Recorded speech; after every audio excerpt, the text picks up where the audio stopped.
Hi everyone, and welcome to episode number 397 of For Immediate Release. I'm Neville Hobson. And I'm Shel Holtz, and the practice of public relations is concerned primarily with clients' or employers' reputations.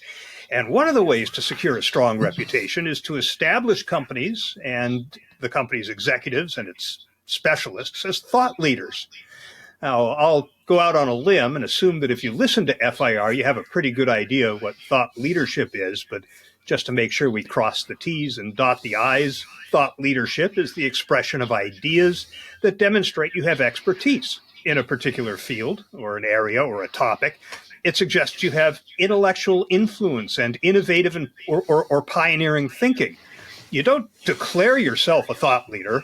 Through effective communication, you inspire others to assign that designation to you. Now, establishing thought leadership starts with identifying the unique insights and expertise the client has. And once you know that, you can help them create content. You can secure interviews with the media that result in third-party validation of their thought leadership. You can book speaking engagements for them, to help them build on their social media presence so it reinforces thought leadership, and arrange networking opportunities, among other things. Every year, the PR agency Edelman partners with LinkedIn to conduct a thought leadership survey. The 2024 survey was just released, with more than 3,400 business executives polled on their views. Some of these are what the report referred to as decision makers, others as producers. 6% of the decision makers are C-suite executives. So now, looking at the results of this survey, one thing that jumped out at me was that more than half of respondents said a company that consistently produces high-quality thought leadership content has prompted them to research that organization's offers or capabilities.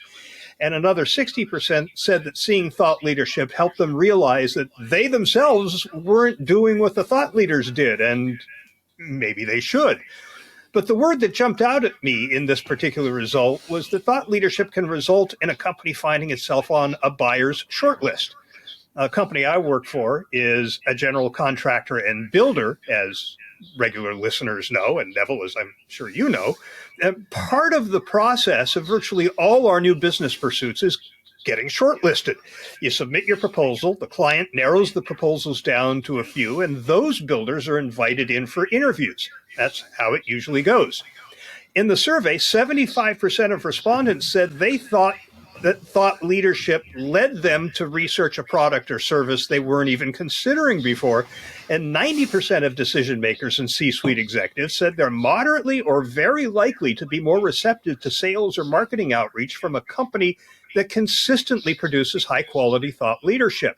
But 90% also said that they're moderately or very likely to be more receptive to other sales or marketing outreach if they're seen as consistently high quality thought leadership content that's coming from that company. In fact, 70% said a thought leadership piece led them to question whether they should continue working with an existing supplier. More than half said it helped them realize that there were alternatives to the suppliers they were currently working with that might well have a better understanding of the challenges that their organization was facing. 70% of respondents said thought leadership builds trust better than other marketing materials. They think more highly of solution providers that consistently produce high quality thought leadership. Nearly 2/3, 60% of respondents, said that thought leadership is a powerful tool for building credibility when entering a new category. So, in our case, if we're going to start building some kind of structure that we've never built before, doing thought leadership on that would ease the entry into that market. And 57% said that it can help less well-known brands punch above their weight against incumbent players. Now, of course, just throwing out some content and calling it thought leadership isn't necessarily going to produce these kind of results. Only 48% of respondents said the quality of the thought leadership they see is good. Only 15% called it very good or excellent. The people who create thought leadership material, us, say the biggest roadblock to producing quality thought leadership is lack of resources. Where have we heard that before? Now, what makes up a good thought leadership piece? 55% of respondents said it references strong research and data. 44% said it helps better understand challenges and opportunities facing their business. and 43% said it offers concrete guidance and case studies. One last point, measurement of the effectiveness of thought leadership doesn't seem to be very scientific if it's done at all. 19% don't do it at all. 42% do it by looking for increased website or social media traffic, which is certainly not an outcome. 29% are looking at something like an outcome. They're connecting sales leads to specific thought leadership outputs. By the way, the Edelman LinkedIn study isn't the only one out there. InSeed did a study last year that found the companies that exhibit thought leadership get a revenue boost, and another listed 12 companies leading the way in thought leadership. Those include Accenture, KPMG, Salesforce, IBM, Adobe. So if you're interested in seeing what good thought leadership looks like, you could do worse than check what their leaders are sharing on their websites or through LinkedIn or wherever they may be posting. So thought leadership, Neville, is it something that you see a lot of, or do we need more of it from businesses? Well, that's a good question. I do see a lot of it, and I often wonder what I see described as thought leadership actually is, because it doesn't look like thought leadership much of the time. You said something at the beginning, which I think is an important point, which is you yourself don't describe yourself as a thought leader. It's others who do that. And I think that's absolutely right. Yet I see, notably on LinkedIn, people describing themselves a lot as thought leaders. It kind of just doesn't gel. And one thing I see missing in all these descriptions of thought leadership is one key word, which is authenticity, because much of what I see that hangs the thought leadership label on is just marketing. These are stories that have an angle. They're carefully researched and carefully constructed. They're, in other words, scripted, unnatural, and are assigned to someone who's wearing the label, hey, I'm a thought leader. And that sounds a cynical view, and frankly, it is. Because I believe thought leadership is not only about all the things that you said, that is to do with knowledge of the subject matter. It is the authority you have to talk on the subject, all of that. But it's also that authentic approach to it. This is something that people will know, particularly in large organizations, that this person talking about that topic. Of course, he's going to be promoting it because that's one of their key revenue earners, that particular topic. But I like listening to this person because he, she, or they, or however you want to describe them, convey a picture of genuine authenticity in why he's telling me this. So he's not telling me this because, hey, he's the director of X or whatever, and because he works for that company and they want to sell more widgets. No, he believes in it. And that, I've had this discussion with people, and frankly, half don't agree at all with that. That you can have a thought leadership in a marketing function as a whole lead gen thing and all that. I don't agree with that at all, because thought leadership, to my mind, certainly, is to do with persuasion. It is to do with the things you mentioned. But in today's climate, there is so much content out there, stuff out there, and any number of people pitching themselves as thought leaders, even if they describe it slightly different, an expert in this or whatever, that how do you get yours listened to in a way that moves the needle with the listener, that he or she is going to do something that is kind of aligned with the goal you're trying to set out, which could be lead generation. It could be hard to measure, mind you, the kind of revenue uptick you might get. How are you going to measure that you can attribute it directly to this? Oh, it's a correlation. It's not a causation. No, I get that. But thought leadership I've always seen as more of a public relations add-on, if you like. It's associated with PR as opposed to marketing, in my opinion. So I think it's an exercise. Nevertheless, it is a valuable exercise if you get it right. And the two come together in my mind, thought leadership and subject matter expertise. You want a subject matter expert talking about something that people see that person as a thought leader in that topic.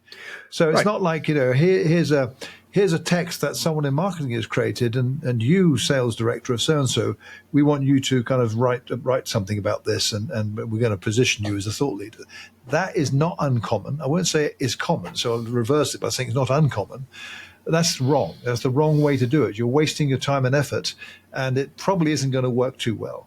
But I think if you have people who are knowledgeable in a topic and ideally have the ability to articulate that with passion, enthusiasm, and authenticity, that's a winning combination in my view. But I guess the bottom line to your question is this is a valuable thing for an organization. And for all the reasons that you said, I don't disagree with any of them. There are others too to mention.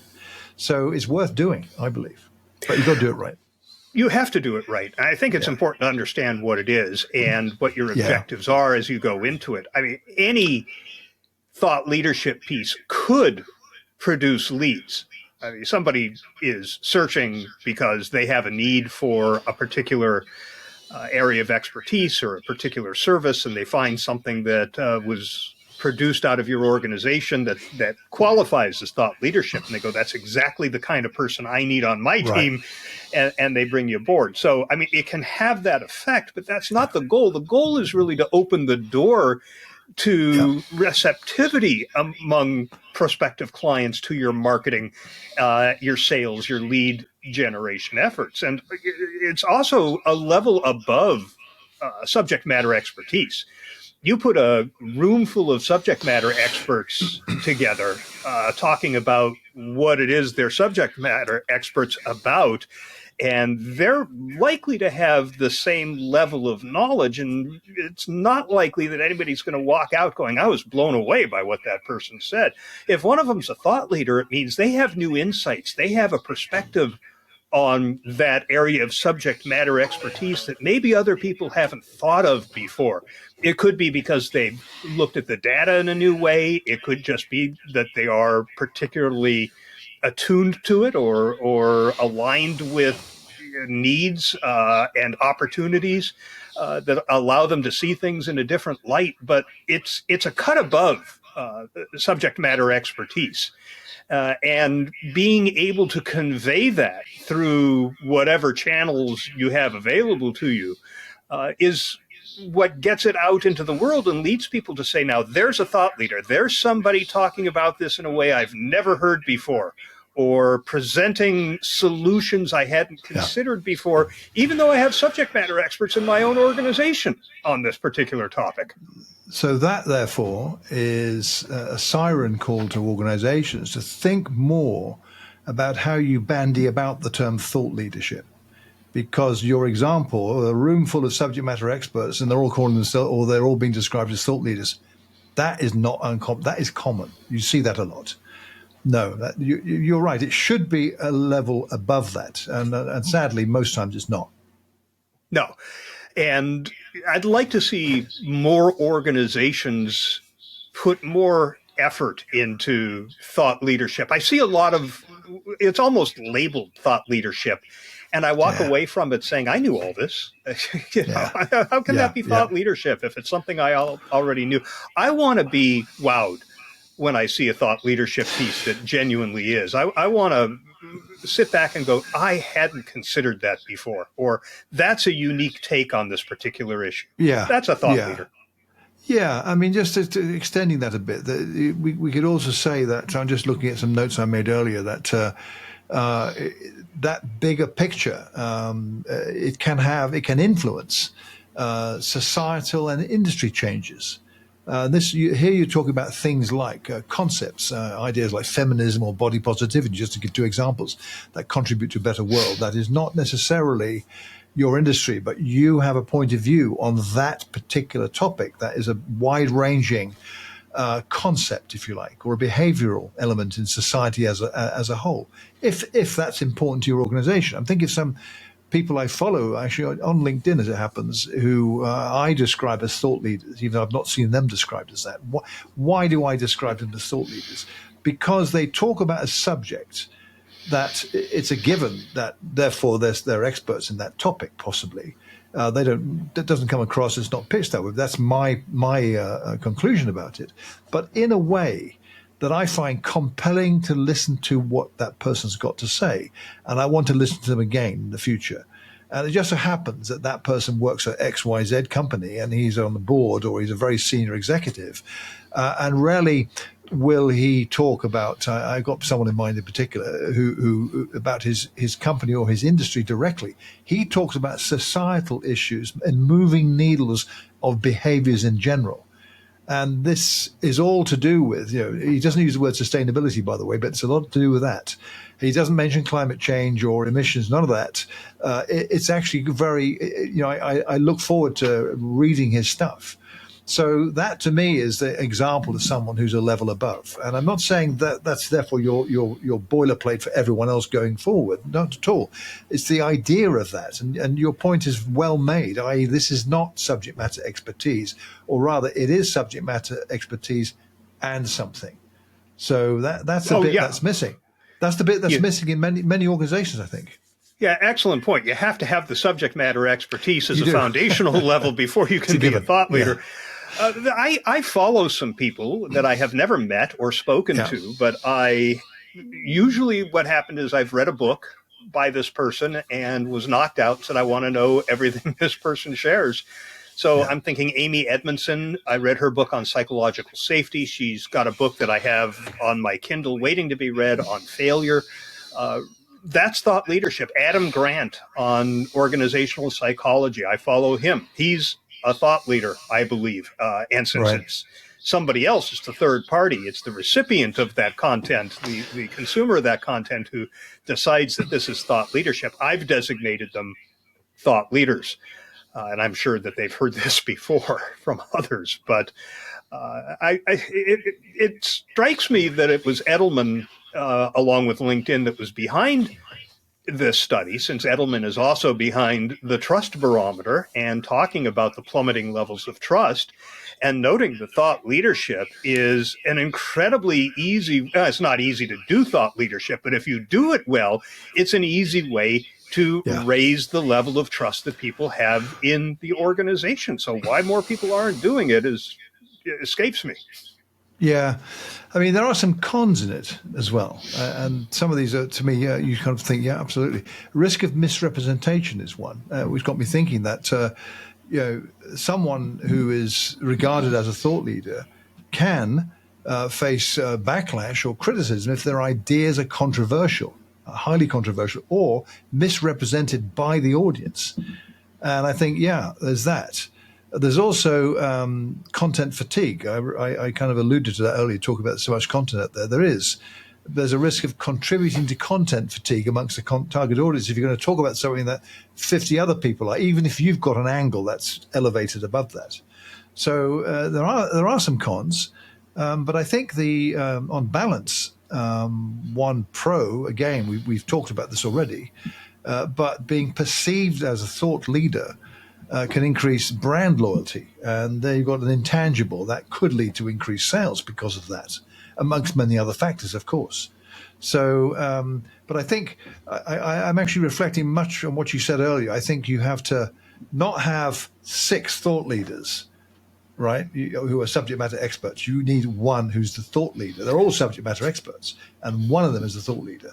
And that may be difficult for some companies. I think of one company I know who I have high regard for, but I'm now realizing they have a page where they call them, these are our thought leaders, like 26 people listed. That's the wrong approach, I think. It depends. Is it a large organization, and are they all thought leaders in different areas? I mean, I think we have a couple of thought leaders among our executive ranks, but among the people who are out on projects, we have a couple of thought leaders. Particularly, I'm thinking of 2 guys who do a lot of aviation work. This is airport work, and they understand the nuances of doing airside work, not the other side of security. This is after people have gone through, where just having a hammer in a bag that's lying on a table where some passenger can take it and board a plane with it is an issue. They understand all of this in a way that makes me think that we can plumb those depths and extract thought leadership pieces out of that would grab the attention of airports that are, operating off their capital plans and expanding with new terminals or major renovations or what have you. So thought leadership it's not confined to the C-suite. It can exist anywhere in the organization. Yeah, it can, and I think that actually does open up the topic, which I've never really thought about at length until we're having this conversation. That this label, thought leadership, maybe, or not maybe, I think it has been overused and misused to the extent that it can produce a kind of a yawn when you hear someone talk about someone as a thought leader. And I'm wondering, I don't know what an alternative to it might be. There isn't one that's suitable. It's actually a very apt phrase, but it needs to be representative of what it's describing. Someone who is kind of unique in a sense. That's a tricky one. If everyone's unique, who's more unique than, well, you know. You can't be more unique. Unique is an can't. absolute qualifier. Right. It's like pregnant and dead, right? You can't be a little bit. No, it reminds me a bit of the Communist Party manifesto of the Soviet Union back in the day. The joke was that everyone is equal, but some people are a little more equal than others. Right? Said George Orwell. Right, he said that. He did indeed. So, but it's a good topic, Shell. I think it's something worth thinking about, without doubt. Yeah, and I think probably 80% of the folks out there who call themselves thought leaders or their companies designate them that way are actually subject matter experts, which diminishes the value of the term. But when you find a genuine thought leader, it's invaluable. You can gain so much from that. You can. Absolutely agree. And that'll be a 30 for this episode of For Immediate Release.